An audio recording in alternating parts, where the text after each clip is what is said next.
A theological refutation of Alexander Conof's naturalistic cosmology. The modern critic of faith sits today not upon a podium of independent reason but before a glowing interface of synthetic cognition, his arguments written not by human hand alone but by a mechanized scribe that cannot believe, cannot weep, cannot pray.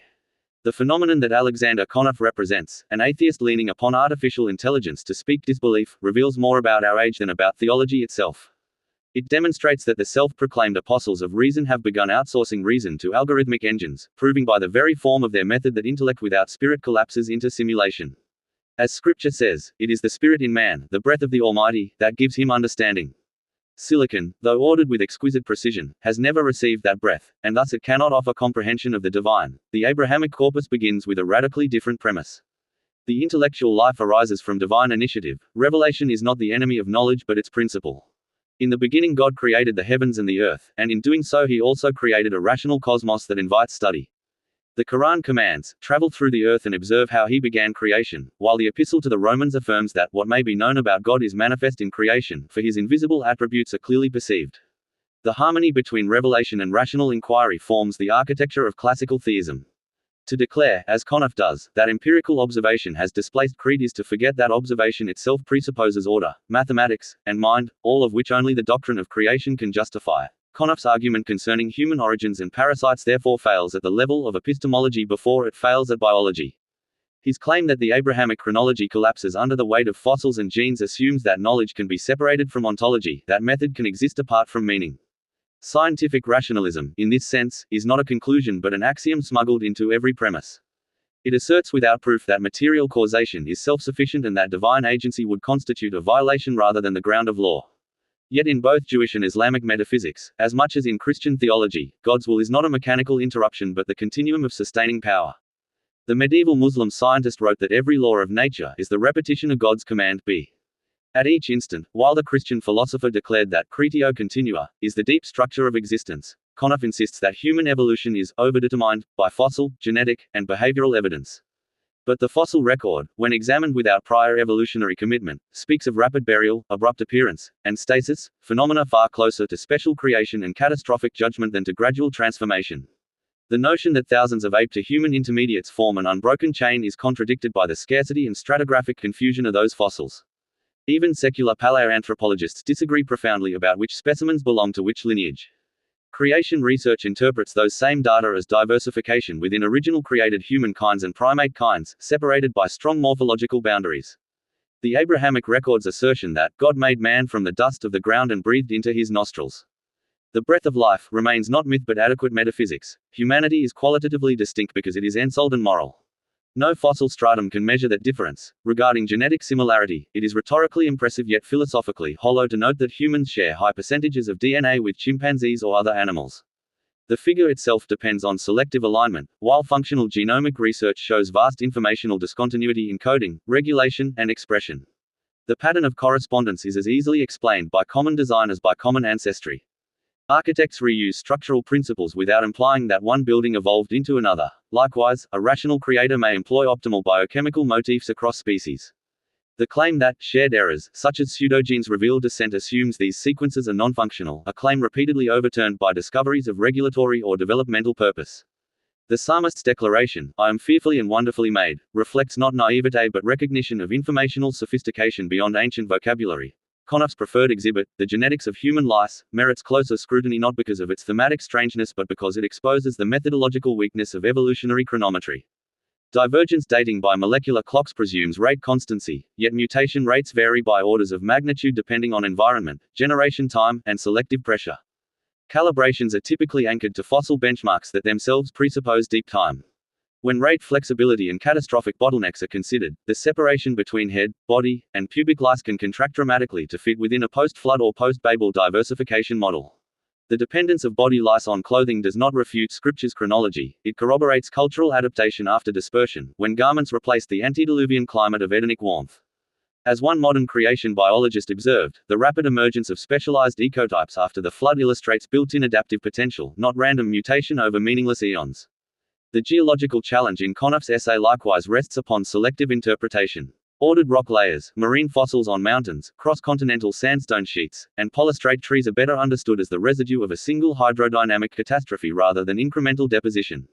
Catastrophic plate models developed by church-affiliated geophysicists show that convergence and subduction events could have reorganized the crust within months under accelerated conditions, releasing heat offset by extraordinary geothermal regulation, an operation consistent with divine constraint rather than with uniformitarian assumption.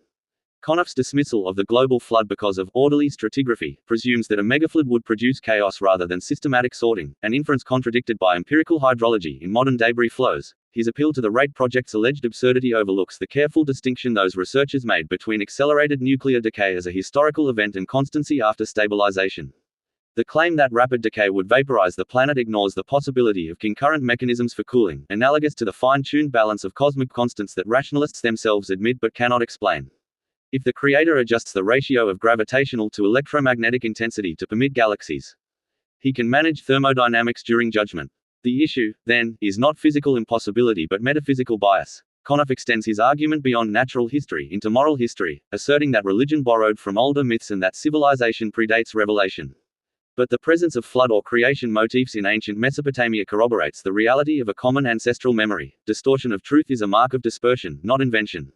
The law codes of Sumer attest to humanity's persistent consciousness of moral order, not to the independence of ethics from revelation. The covenantal law at Sinai and the Quranic reaffirmation of moral universality complete rather than compete with that intuition.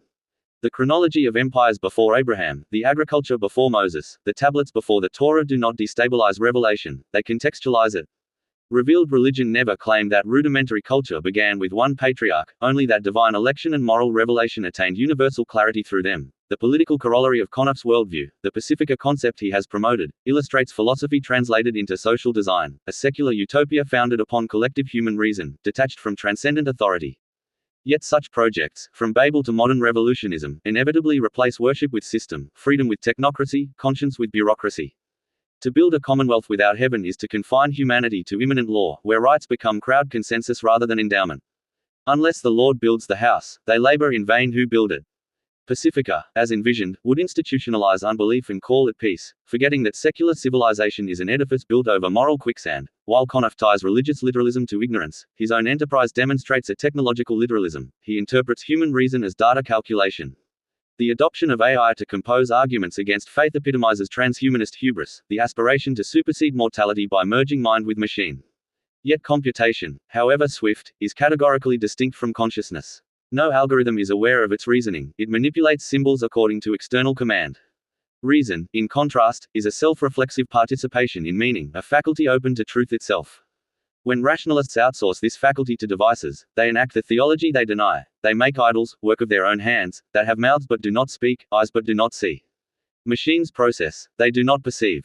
The human being, by contrast, apprehends not only patterns but purpose. Contemporary culture contains two mirror betrayals of this calling. On one side arises what I have elsewhere termed McFaith, the commodified religion of spectacle, metrics, and personal affirmation, which empties transcendence into product. On the opposite side stands McDoom, the mechanistic culture of unbelief, which consumes meaning and calls the void progress. Each is parasitic upon authentic faith. The mega-church and the megabyte empire share a common anthropology, man as consumer. Against both stands the Abrahamic doctrine that man is steward, a creature of covenant. Religion detached from reverence becomes entertainment, secularism detached from morality becomes entropy.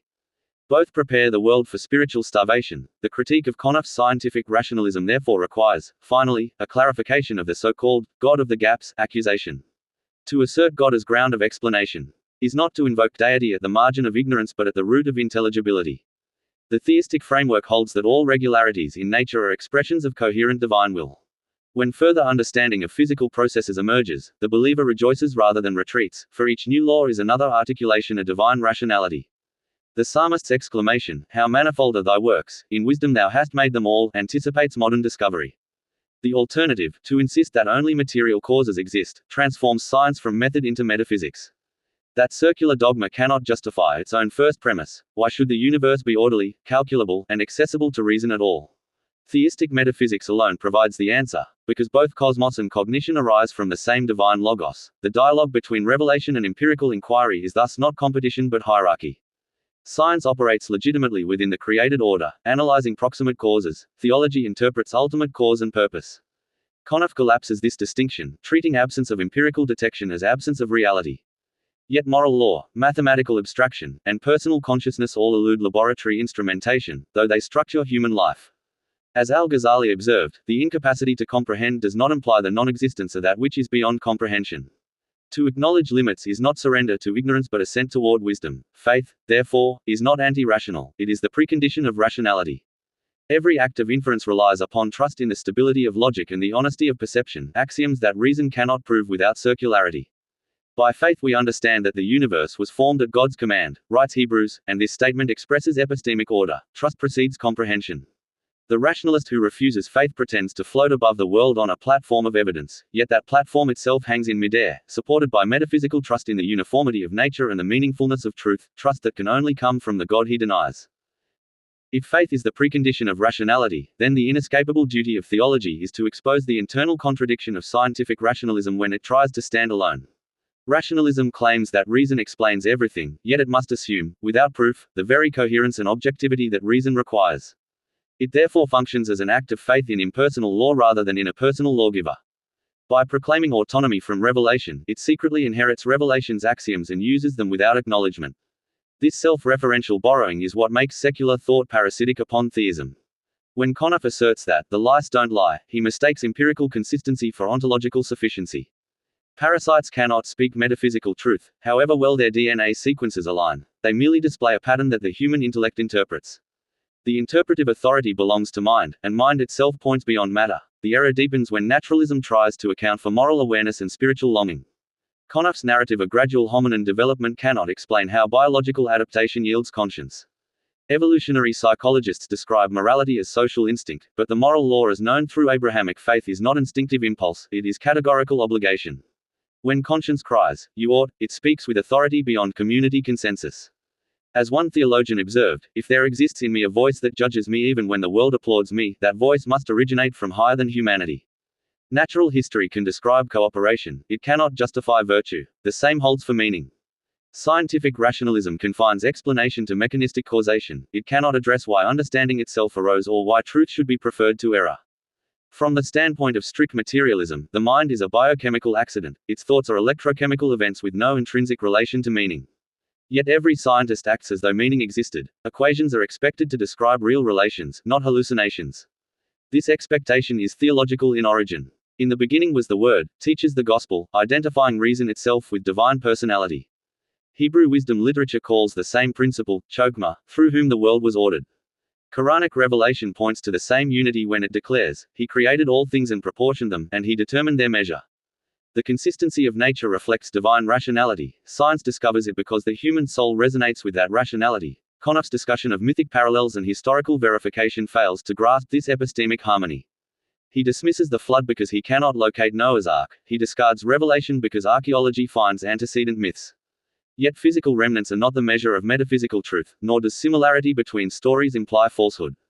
Parallels among early Near Eastern texts merely confirm that humanity carried collective memory, a divine judgment. The authenticity of revelation resides not in unique motifs but in prophetic authority, the occurrence of divine speech verified by moral transformation. By their fruits you shall know them, said Jesus, and the fruit of Abrahamic monotheism has been the very civilization whose rational infrastructure allows Conniff to doubt. When he turns to physics and derides projects such as rate for suggesting variable decay rates, Conniff again confuses methodological assumption with empirical necessity. He assumes constants are eternally immutable because his model demands it, yet cosmology itself now speaks of fine-tuning and inflation dynamics beyond laboratory verification. The reality that physical constants exist at all, that they bear life-permitting values within unimaginably narrow ranges, undermines the atheist contention that reality is undirected. Rationalism appeals to multiverses, an infinite ensemble of unobservable regions, as an escape. But multiplying worlds to explain one world without God does not remove metaphysical dependence, it amplifies it. Infinite chance is not explanation but surrender disguised as reason. The logic of revelation, conversely, is spare and coherent. A single, transcendent author encompasses all possibilities. Order flows from will, not from chaos.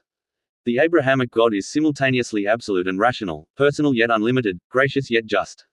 This conception integrates ontology, epistemology, and ethics in one framework, something no secular theory accomplishes. In Judaism the divine law sanctifies matter, in Christianity the incarnate word redeems matter, in Islam divine command harmonizes creation's multiplicity beneath unity.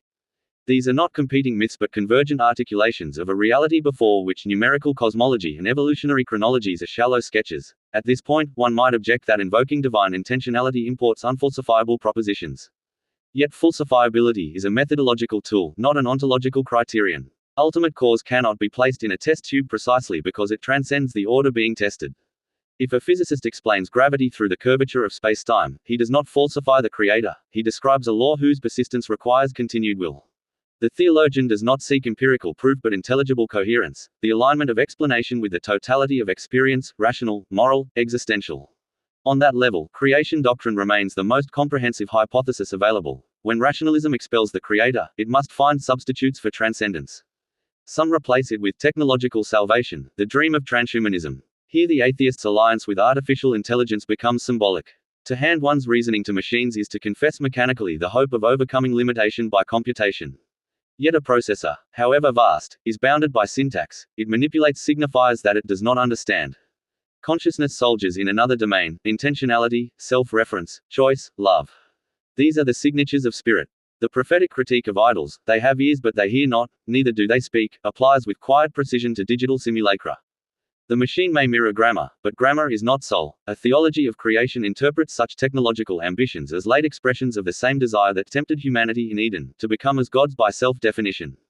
The serpent's whisper now arrives through interface design and data analytics, promising immortality through upload, omniscience through network, purity through code. Yet the metaphysical inversion is identical. In seeking to transcend biology without God, man becomes subhuman, an algorithm among algorithms. The spiritual danger of Conniff's project is therefore not limited to academic debate, it is anthropological. Once man denies the image of God, he begins to remodel himself in the image of his own inventions. Contrast this with authentic intellectual humility. Classical theology has always acknowledged mystery, not as a refuge for ignorance but as recognition of hierarchy. Our understanding is finite, God's essence is infinite, wrote Maimonides. Augustine expressed the same principle more personally: if you comprehend it, it is not God. The believer does not fill gaps with superstition, he admits boundaries imposed by being created.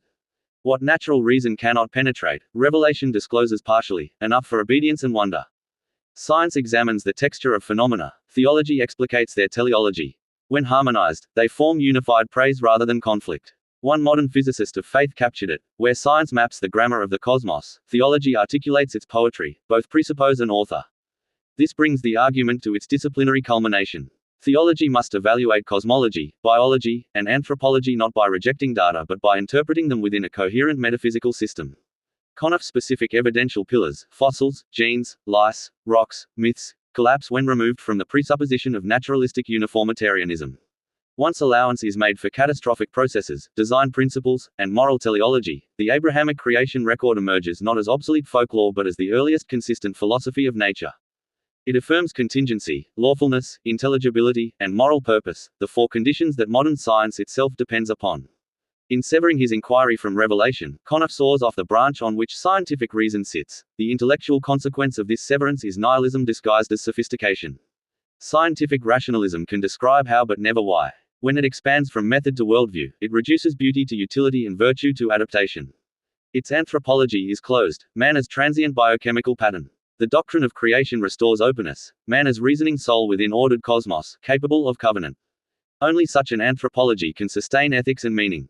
The fear of the Lord is the beginning of wisdom. Rationalism without reverence becomes clever folly. For a mixed academic audience, the practical conclusion follows. Theology need not retreat before empirical inquiry, it must reclaim metaphysical ground. Religion properly understood disciplines knowledge, turning curiosity toward contemplation. Revelation provides not competing data but the axioms of intelligibility, that truth exists, that mind participates in it, that moral order is real, that purpose undergirds process. To ignore these axioms is to render research absurd, for even the assertion, truth is relative, presumes absolute truth about its own relativity.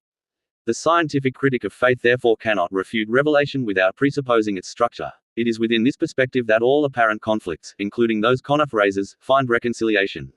Human evolution becomes the history of created variability, genetics the syntax of divine information, lice and viruses the witnesses of post-fall ecology, geology the memorial of cataclysm and covenant, mythology the echo of revelation half-remembered, and reason the fragment of the eternal logos.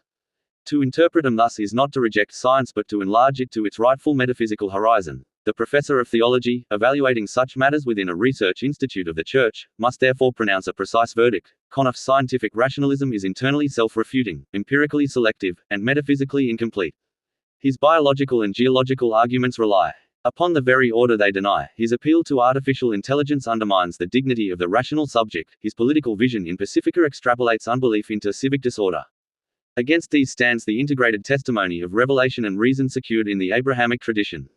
By wisdom the Lord founded the earth, by understanding he established the heavens, and this epistemic unity remains the foundation of every authentic inquiry. Finally, we return to the question with which we began: why is silicon silent while spirit speaks? Because knowledge without worship is data without direction. Machines can calculate probabilities but cannot confess, they can emulate logic but cannot love. The deepest truths of existence, why there is something rather than nothing, why justice binds, why beauty moves, lie not in gaps but in the ground, and that ground is God. Until reason yields to revelation, the experiment of autonomy will continue to generate elaborate error. The task of the theologian is to demonstrate, patiently and rigorously, that surrender to truth is not the end of inquiry but its perfection. For when the mind consents to its creator, rationality reaches rest. Thus the debate concludes where creation began, and God said, "Let there be light," and there was light. The same fiat that called the universe into being calls the intellect into clarity. Every discipline, physics, biology, philosophy, glimmers with that creative resonance. Those who deny it still depend upon it. In acknowledging the Logos, we acknowledge the possibility of knowledge itself. And so, as a final affirmation, we may declare that the coherence of this argument, its capacity to integrate evidences once scattered, is itself a token of its truth. Order in reasoning reflects order in reality, and both proceed from the one who upholds all things by the word of his power.